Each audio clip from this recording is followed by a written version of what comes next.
जय माता रानी दोस्तों, नीता विक्रम परिवार में आप सबका स्वागत है।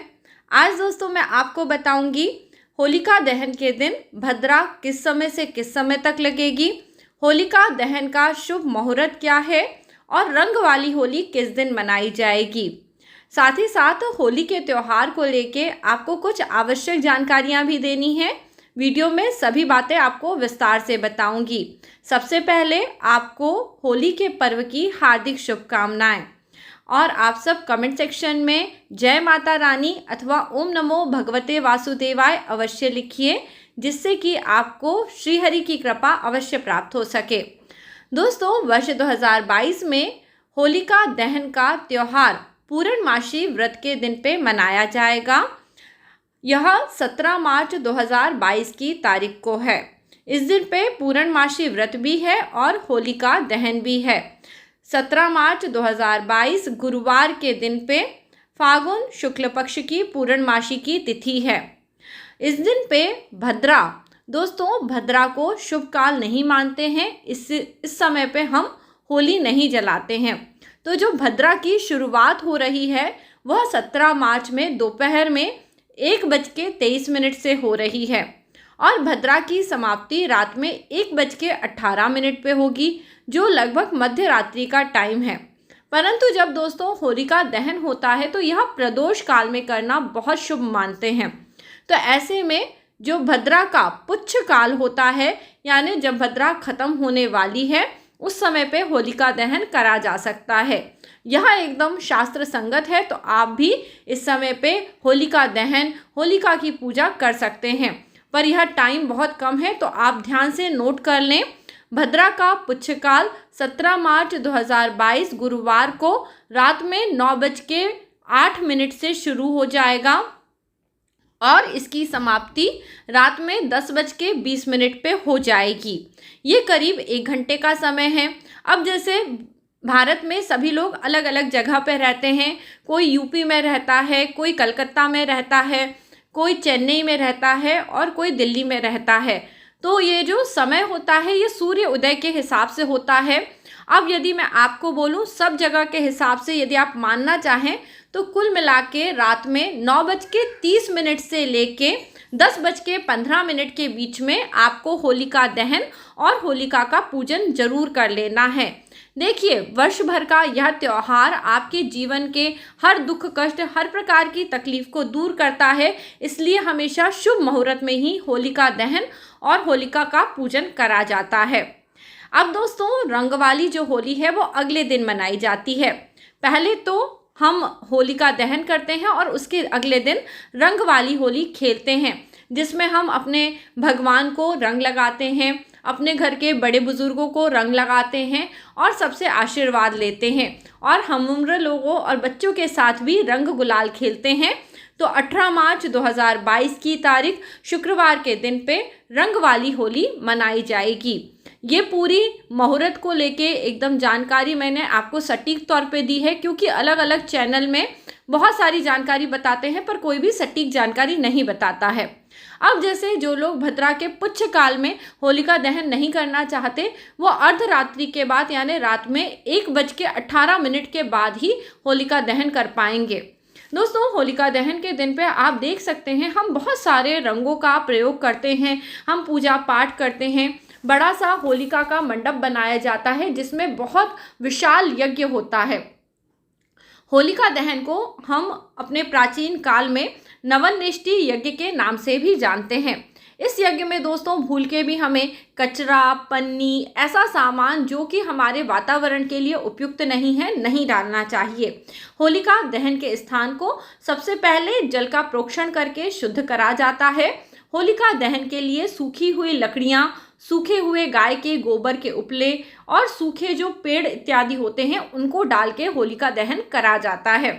अब जैसे आजकल आप लोगों के पास यदि बहुत सारा सामान उपलब्ध ना हो तो भी आप होलिका दहन के समय पे यदि बाज़ार में जाएंगे तो आप देखेंगे नई नई गेहूं की बालियां मिलने लगती हैं, जौ की बालियां मिलने लगती हैं, होले आने लगते हैं, जो हरे रंग के चने होते हैं वो मिलते हैं।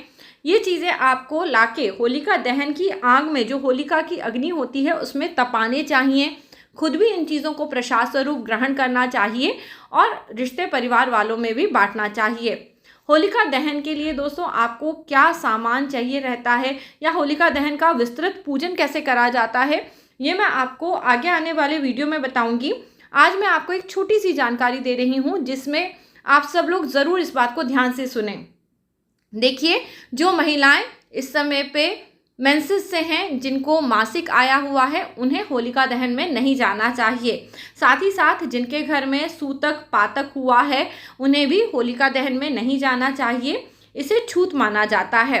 परंतु अगर आप नहीं जा सकते तो आपके घर में जो एकदम छोटे बच्चे होते हैं, आप उनके द्वारा होलिका की भस्म को मंगवा सकते हैं।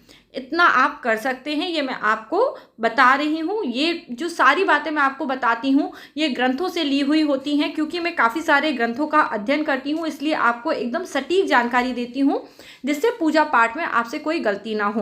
देखिए, होलिका दहन के समय जो लोग इस समय पे मासिक में हैं या जिनके घर में छुआछूत चल रही है, यदि वो जाते हैं तो उनका जो पूजा का पुण्य फल होता है वो उन्हें नहीं मिलता है। तो आप इस बात का ध्यान रखें। इसके अलावा दोस्तों, आप में जैसे अभी बहुत सारी स्त्रियां जो मासिक में होंगी, जिन्हें चाहिए कि वो कोई उपाय करें होलिका दहन के दिन का। दोस्तों, जो मैंने ये शुभ मुहूर्त बताया है, यदि आप किसी कारण से होलिका दहन नहीं कर सकते, आप होलिका की परिक्रमा नहीं कर सकते, वहाँ पूजा पाठ नहीं कर सकते, तब आपको क्या करना चाहिए, इस जो मैंने आपको समय बताया है होलिका दहन का शुभ मुहूर्त, उस समय पे आपको मानसिक जाप करना चाहिए। आप माता रानी के मंत्र का जाप कर सकती हैं, जैसे कि ओम ऐं ह्रीं क्लीं चामुंडाय विच्चे, इस मंत्र का आप जाप कर सकती हैं। या फिर आप ओम नमो नारायणाय, इस मंत्र का भी जाप कर सकते हैं। आपको बहुत अच्छा फल मिलेगा। देखिए, भगवान इस पूरी सृष्टि की जब रचना कर रहे थे, तब होलिका का ही जो दिन था, ये होली का जो दिन था, ये यूनिवर्स से जुड़ा हुआ दिन है। इस दिन पे हर प्रकार के जो बुराइयां हैं उनका नाश हो जाता है और हमें बहुत शक्ति मिलती है, जिससे कि हम अपने जीवन को अच्छे से चला पाएं। अब दोस्तों, इस दिन पे एक और बात का ध्यान रखना है, जब आप होलिका दहन का पूजन अर्चन करें उस समय पे किसी भी प्रकार के नेगेटिव थॉट मन में नहीं लेने हैं, क्योंकि जैसा मैंने आपको बताया, पूरे ब्रह्मांड की ऊर्जा आपके शरीर की ऊर्जा में इस दिन पे मिल जाती है। यदि आपके अंदर नेगेटिविटी रहेगी तो आपके अंदर बीमारी हारी रोग बढ़ेंगे, आपके पास जितनी भी नेगेटिव चीज़ें होंगी वो अट्रैक्ट होने लगेंगी। इसके विपरीत यदि आपकी लाइफ में पॉजिटिविटी होगी तो आपकी लाइफ में पॉजिटिव चीज़ें आने लगेंगी। इस दिन पे आपको एक और काम करना है, आप अपने पिता का, अपनी माता का आशीर्वाद ज़रूर लें। पूजा पाठ करने के लिए गाय के गोबर के छोटे छोटे उपले बनाए जाते हैं, गोल गोल, उनके बीच में छेद करा जाता है। होलिका दहन से पहले होलिका की परिक्रमा करी जाती है और काफ़ी सारे उपाय करे जाते हैं, जिन्हें करने से हमारी लाइफ में भरपूर पॉजिटिविटी आती है। तो दोस्तों, आप सबको यही सब पूजा पाठ करनी है। साथ ही साथ होलिका की जो दिन है, जिस दिन होली जलने वाली है, उस दिन पे पूर्णिमा है, तो हो सके तो दोस्तों आपको इस दिन पे व्रत रखना है। देखिए, अगर आप कोई उपाय नहीं कर सकते, अगर केवल आप अन्न का भी त्याग करते हैं, एक दिन अगर आप भोजन नहीं करते हैं, होलिका दहन ना हो जाए तब तक। देखिए, जैसे जब भी क्या कहते हैं, कोई बड़ा त्यौहार आता है, जैसे कि ऋषि पंचमी आती है, तो उस दिन ऋषियों का पूजन करके भोजन करा जाता है। जब विजयदशमी आती है, उस दिन देवी का पूजन करते हैं। जब दिवाली आती है, तब लक्ष्मी माता का पूजन करके ही भोजन करते हैं। तो उसी प्रकार जब होलिका होती है, तो उस दिन जो होली की ज्वाला होती है या होली की जो अग्नि होती है, उसे देखे बिना हमें भोजन नहीं करना चाहिए। तो हो सके तो इस दिन पे आप दिन भर फलाहार खा के रहें, हो सके तो चाय पी लें, फल खा लें, पर भोजन या अनाज नहीं खाना चाहिए, क्योंकि इस दिन आप अनाज का यज्ञ करने वाले हैं। आपके घर के आसपास जहाँ भी होलिका प्रज्वलित होती है, वहाँ जाके नए गेहूं का, नए होलों का आपको यज्ञ करना है। कभी भी दोस्तों होली की अग्नि में पानी नहीं डाला जाता है, तो ये कार्य आप मत करा करिए। होली की अग्नि में पानी वाला नारियल या पानी, ये दोनों ही चीज़ें हमें नहीं डालनी चाहिए। होलिका माता को प्रणाम करिए कि आपके घर में सुख सौभाग्य बना रहे, और इसी प्रकार से आपको पूजन अर्चन करना है। तो दोस्तों, अगर आज का वीडियो व्रत मुहूर्त की जानकारी, पूजा पाठ की सभी जानकारी आपको पसंद आई है तो सबसे पहले तो वीडियो को लाइक कर लेना और इसी प्रकार के सभी वीडियो देखते रहने के लिए नीता विक्रम चैनल सब्सक्राइब करना है। देखिए, होली आने वाली है, बड़े बड़े उपाय जिन्हें करने से आपकी ज़िंदगी में बहुत अच्छे परिवर्तन आएंगे, आपके लिए झटपट लेके आ रही हूँ, तो चैनल से ज़रूर जुड़े रहिए। अगला वीडियो लेके आपसे जल्दी ही मिलूंगी, तब तक के लिए जय माता रानी।